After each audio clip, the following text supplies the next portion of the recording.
step one for tuning the Trackhawk.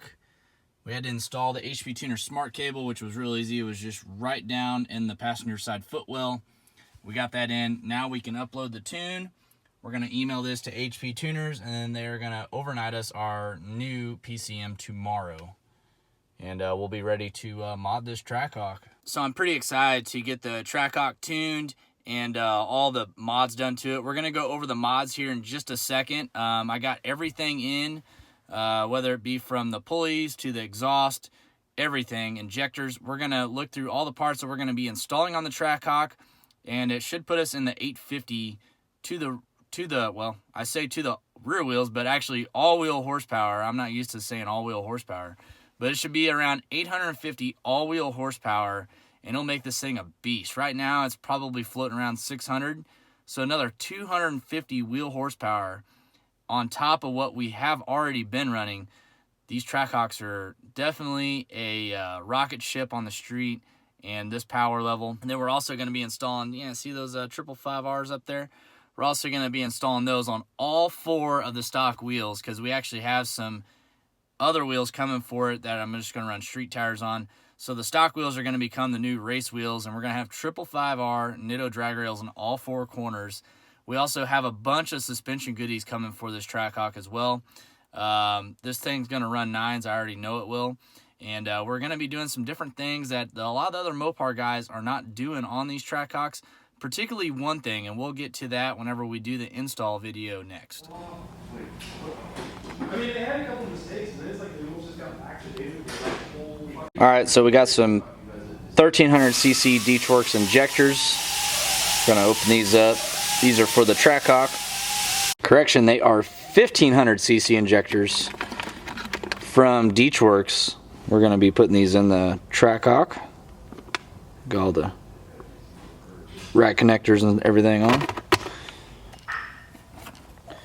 Got the thermostat. I believe it's a 160-degree thermostat. Here is the supercharger pulley. Got a Griptec 285 pulley. See their Griptec technology on there. Spark plugs. We got the Cordis Performance expansion tank.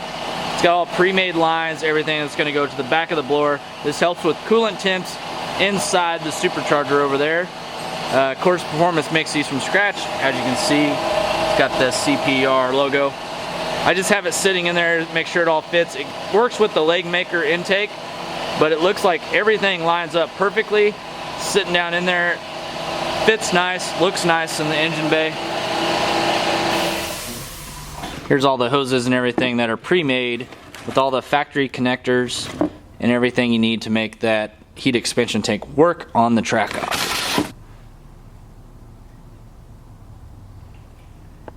Also got our Mighty Mouse catch can here. Got all the fittings. Even came with some of the factory fittings, which is nice. It's got comes with a mounting bracket, and then the can's in here. We'll go ahead and pull it out of here. That way you guys can see it. Got the can here. It's got the branding made in the USA. Nice quality product there. All the fittings and everything for the catch can. Then we go down here. We got our Innovators West lower pulley.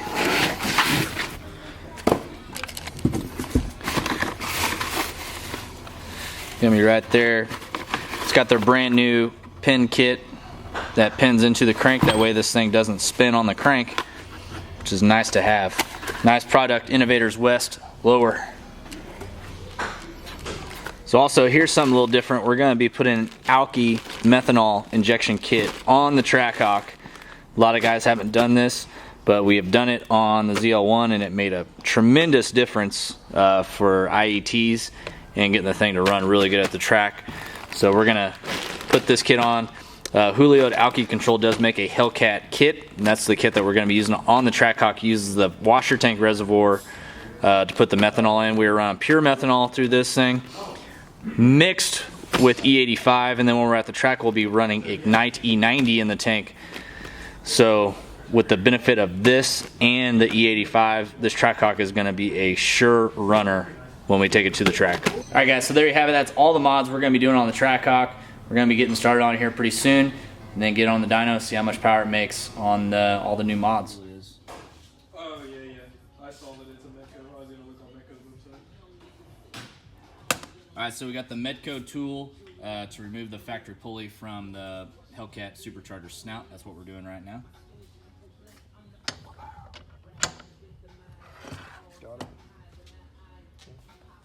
So this piece right here holds the back side, this holds the front side, that way we can take the pulley off, and then we got our Griptec one that's going to replace it. Alright, so here are the two pulleys. This thing is heavy. I mean, I bet it weighs 10 pounds. This is a stock pulley. This is the new Griptec one, easily weighs 1/4 of what that pulley weighs. And this is just gonna thread on to the snout. And then we use the same tool, tighten it down. See, we got this wedged in here. And yeah, we're ready to get this one on and tighten down.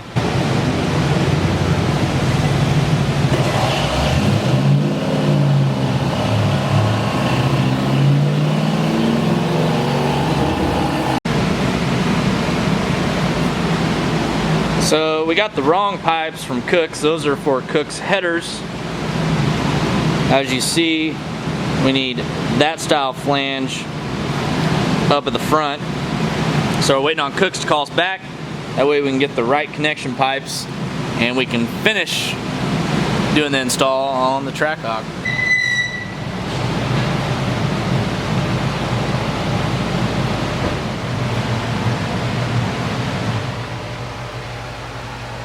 So we got the pulley on. It's a 285 pulley. We still need to put the lower one on. Still got the stock one on the lower. We're gonna put the Innovators West on the lower. We got the blower back on. Everything's bolted in. Got the Deatschwerks 1500cc injectors on. Everything went in very well. New spark plugs are in. Everything's good. Just got to put the lower pulley on. Finish doing the intake. Do the catch can install. Install our cordless tank up there. That's gonna go right there.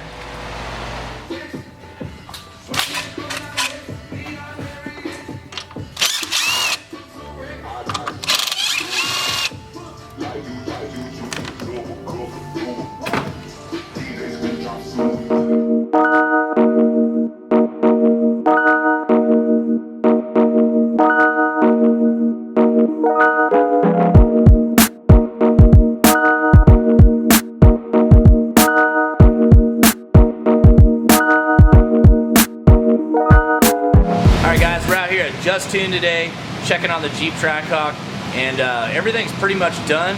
I'm gonna go over everything we did, start to finish, so that way you guys can see how to make a 900 horsepower Trackhawk. It's honestly pretty damn easy to do, and very little mods.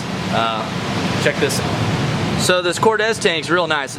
Bolts here in this factory location. It's made to go with the Legmaker intake, just so you know, guys. It's got lines, they run all the way down through here, and then into the factory intercooler pump tubing right there. It does not run behind the intake back there. It runs into the rubber lines, which are located right down there. Very nice setup from Cortez Performance. Cortez Performance is actually where we ordered pretty much everything from. We got the pulleys from them, we got the catch can, we did get the heat exchanger from them, all kinds of goodies. We also put a thermostat in, which is right there behind that housing. We put the thermostat in, which we also got from Cortez Performance, and we got those Bosch plugs, and there's 2 plugs per cylinder, so you have to get 16 spark plugs on these Hemis. And then once we get the meth in, we're gonna put the meth nozzle just right in here. It's gonna spray some ice cold meth in that blower, and it should make a very good improvement.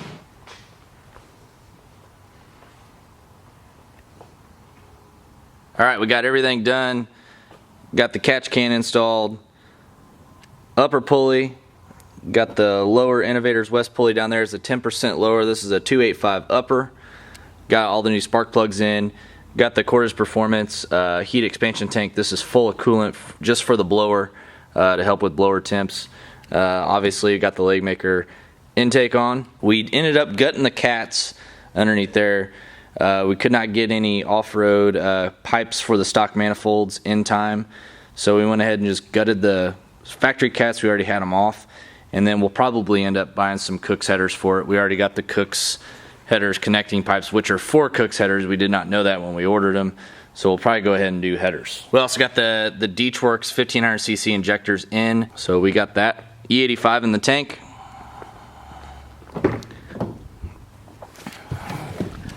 Just got kind of a startup tune in it.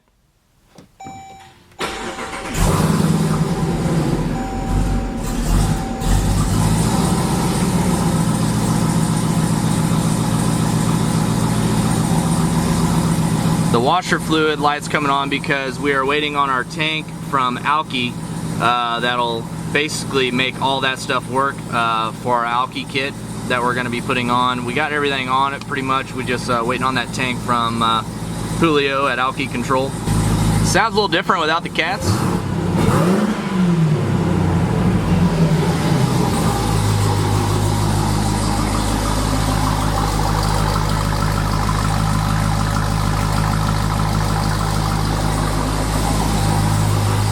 It's got a little deeper sound to it.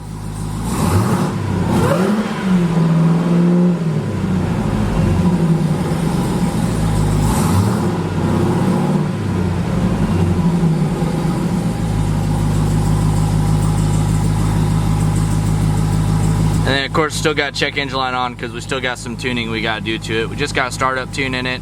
So we just have a startup tune in it. As you all know, these have factory widebands in them, so basically you command and air fuel where it needs to be, and the factory computer does the rest. It's almost like it's got a Holly in it, which is really nice. The new Mustangs are the same way. So we've been doing that. We got the air fuel set around 11.7. That's where we're going to put it at. So we've been driving it around. It does make about 19.5 pounds of boost. It's 241 kPa, which is 19.5 pounds of boost, which is insane. It's more boost than we thought this thing was going to make, which is crazy for the 285 upper and the 10% lower pulleys on this thing. So basically this thing's going to make around 900 horse to the rear wheels. We don't have an all-wheel drive dyno.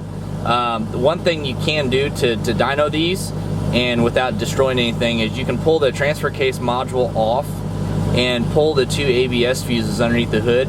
That'll allow you to run it in rear wheel drive if you need to dyno it. Just make sure whenever you're dynoing it, you need to get it up to about 40 miles per hour and then start from 40 miles an hour because it'll wig the computer out if you just hammer it right off the bat on the dyno. But we are going to be dynoing this thing probably in the next few days. It's New Year's Eve today, and we're just kind of tidying up some stuff underneath the engine bay, just kind of driving around, make sure it's good before we really strap it on the dyno and do some pulls in it. But it does feel really strong just driving it around the street, and we'll have a video up next of us dynoing it and then taking it out for a drive. We do appreciate you guys following this build. Wish I could have got more footage for you guys on it, but this is what we had, and we were just busy trying to get it all finished up. Huge thanks to Justune out here in Kansas City for taking on the Trackhawk build. Guys, make sure you like and subscribe the page. We're going to be having a lot of footage on this Trackhawk and the build progress, taking it to races, taking it to events. Also, we are working on the C7, and we should have a new motor for it coming later on this month in January. I'm really looking forward to getting that car together and going out this season and racing that as well.